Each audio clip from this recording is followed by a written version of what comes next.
Մինչև կանխատեսումներին անցնելը, ես պետք է ասեմ, որ կլիմական առումով 2026 թվականի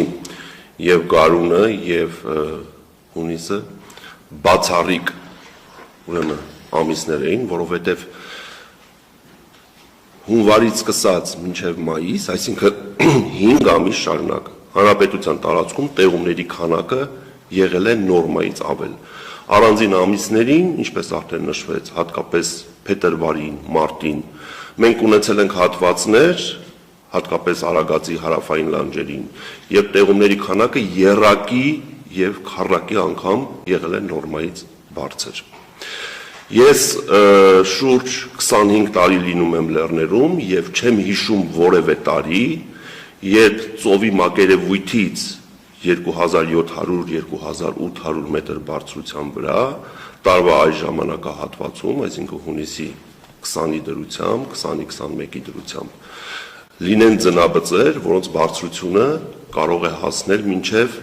3-ից 4 մետրի, իսկ առանձին հատվածներում կան հատվածներ, որտեղ մինչև 6 մետր բարձրությամբ ձնաբծեր կան։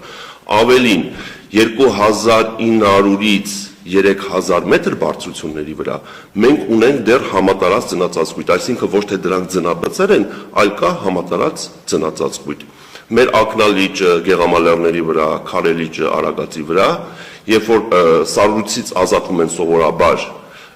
մայիսի 20-ի դրությամբ, ներկա պահին և Քարելիճը և ակնալիճը գրեթե մեծ մասամբ դեռ սառցապատ են։ Հիմա անցնենք կանխատեսումներին։ Առաջիկա օրերի մասին եմ ուզում խոսել, պետք է ասեմ, որ այսօրվանից սկսած մինչև հունիսի 27-ը ներառյալ Հայաստանը գտնվելու է սերծովյան ցիկլոնի ազդեցության գոտում, որը հատկապես շատ ակտիվ կլինի հունիսի 24-ին և հունիսի 27-ին։ Հունիսի 25-ին և 26-ին այն իր ազդեցությունը հիմնականում կթողնի Հայաստանի հյուսիսային և արևելյան շրջանների վրա։ Այսպիսով, հունիսի 24-ից 27-ը ընկած ժամանակահատվածում, հատկապես գիշերը և հետկեսօրյա ժամերին, երեկոյան ժամերին, հանրապետության շրջանների մեծ մասում կդիտվեն ամպրոպային բնույթի կարճատև անձրևներ ժամանակ առ ժամանակ, առանձին հատվածներում կրկին կտեղակ կարկուտ։ Այս ցիկլոնը իր հետ այսօր հունիսի 24-ին հյուսիս-արևմուտքից սերծովի շրջաններից իր հետ բերել է ցուրտ օդային հոսանքներ և այսօր ցերեկային ժամերին երեկվա համեմատ հանրապետության ողջ տարածքում օդի ջերմաստիճանը կնվազի մոտ 4-ից 5 աստիճանով և Հայաստանի ամենատաք գոտիներում չի գերազանցի 30 աստիճան, այսինքն ամենատաք գոտիները որոնք են Սյունիքի հովտային գոտի, Տավուշի հովտային գոտի, Արարատյան դաշտ և Երևան։ Հունիսի 28-ից սկսած այս ցիկլոնը կկորցնի իր ուժը և տեղումները ժամանակավորապես կդադարեն։ Որոշակիորեն կնահանջեն նաև ցուրտ օդային հոսանքները և հունիսի 28-ից 30 ընկած ժամանակահատվածում հանրապետության տարածքում մի փոքր մոտ 2-ից 4 աստիճանով օդի ջերմաստիճանը կբարձրանա։ Հիմա խոսենք հուլիսի կանխատեսումների մասին։ Հուլիսը օդի ամսական միջին ջերմաստիճանը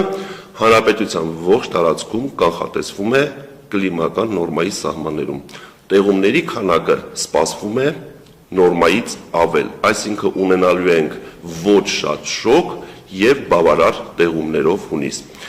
Հիմնական ջերմաստիճանները ամսվա ընթացքում հանրապետության լեռնային շրջաններում ցերեկային ժամերին կտատանվեն 24-ից 28, նախալեռնային հատվածներում 30-ից 32, հովտային գոտիներում 32-ից 35 աստիճանի սահմաններում։ Չեն բացառվում առանձին օրեր, հատկապես ամսվա 3-րդ տասնօրյակում, մոտ 1-2 օր, որ օդի ջերմաստիճանը հանրապետության հովտային գոտիներում, դրանք են Արարատյան դաշտ, Սյունիքի հովտային գոտի, Երևան, 1-2 օր ընդամենը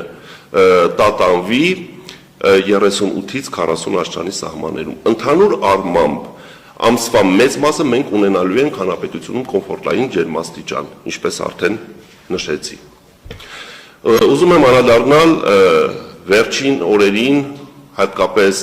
հունիսի 19-ին և 20-ին հանրապետության հյուսիսային կեսում Շիրակ լոռի տավուշ դիտված կարկտահարության դեպքերին խոշոր տրամաչափի։ Մի շարք լրատվամիջոցներում տարածվում են լուրեր, որ կիրառվում է կլիմական զենք եւ այլն, մեր հանրապետությունում նման կարգահարություններ չեն եղել, սա նախադեպ երևույթ է եւ այլն եւ այլն։ Բայց պետք է ասեմ, որ մենք վերջին հատկապես 5-6 տարիների ընթացքում եւ հատկապես Հայաստանի հյուսիսային շրջաններում մայիս-հունիս ամիսներին ունենում ենք նման խոշոր տրամաչափի կարգահարության դեպքեր, որը պայմանավորված է մթնոլորտի շրջանառության փոփոխությամբ, այսինքն ինչ փոփոխություն ունենք մենք մթնոլորտի շրջանառության մեջ։ Հունիս ամսից սկսած սովորաբար Հայաստանում սկսում են գերակշռել արևադարձային տակոթային հոսանքները, բայց վերջին տարիներին մենք ունենք միջօրյականի ուղղությամբ շրջանառություն, այսինքն ինչ է նշանակում միջօրյականի ուղղությամբ շրջանառություն, որ հարավից ներթափանցած տակոթի ալիքը անմիջապես կարող է ընդհատվել հյուսիսից ներթափանցող ցուրտ օդային հոսանքներով։ Այդ ցուրտ եւ տաք օդային հոսանքների բախման արդյունքում առաջանում են մթնոլորտային ճակատներ։ Այդ մթնոլորտային ճակատներին էլ ցերեկային ժամերին գումարվում է վերընթաց հոսանքները եւ որը բերում է նման գերհզոր կույտանձրևային ամպերի առաջացման, որը իր հետ բերում է խոշոր տրամաչափի կարկուտ։ Նաեւ պետք է ասեմ, որ վերջին 5-6 տարիներին հանրապետությունում հաճախակի են դարձել պտտահողմերի դեպքերը, որը այդքան էլ բնորոշ չէ մեր կլիմայական պայմաններին եւ մենք վերջին 5-6 տարիներին հանրապետության տարբեր հատվածներում դա կլինի Շիրակ, կլինի Արագածոտն, կլինի Գեղարքունիք, ականատես ենք լինում պտտահողմերի, որոնք ասեմ, որ այդքան էլ թույլ չեն միջին ուժգնության